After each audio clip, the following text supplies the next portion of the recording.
આજરોજ વહેલી સવારે અમારી એલસીબીની ટીમ પીએસઆઈ સિંધવ સાહેબ અને રાજુ ગઢિયા, વાળા, કમલેશભાઈ વિઠિયા, સુભાષભાઈ વગેરે ઉના વિસ્તારમાં નાઇટ પેટ્રોલિંગમાં હતા. એ દરમિયાન વહેલી સવારે 4 વાગે બાતમી મળેલ કે ઉના સેન્ટ જોસેફ સ્કૂલની બાજુમાં વાડી વિસ્તારની અંદર એક જગ્યાએ ગૌવંશની કતલ થાય છે.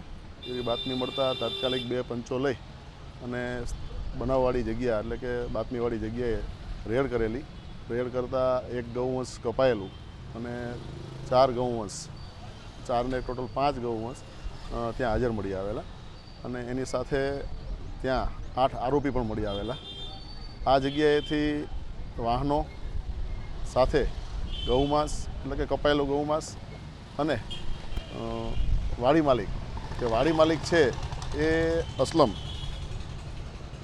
ઉર્ફે અસલો, જે પોલીસને જોઈ અને ત્યાંથી નીકળી ગયેલો.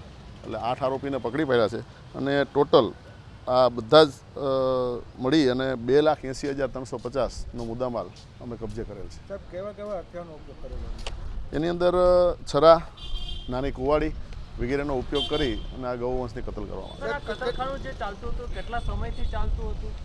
અમારી ટીમ છેલ્લા 4-5 દિવસથી એવી ખાનગી બાતમી મળતી હતી કે આવું ચાલુ છે, પણ એ એકાતરા ક્યારેક એમને જ્યારે મોકો મળે પોલીસની હાજરીથી બચતા આ કામ કરતા હોય અને એક્ઝેક્ટ ટાઈમ ઉપર અમને બાતમી મળી અને આ રેડ કરેલ છે. સાહેબ, કેટલા કિલો? આશરે આ જે ગૌમાંસ છે એ અમારી ટીમ દ્વારા જે કબજે કરવામાં આવેલ છે. એક આમ તો અમારે જ્યાં ગુનાના કામે કબજા કરવાનું હોતું નથી, એનો નાશ કરવાનો હોય છે.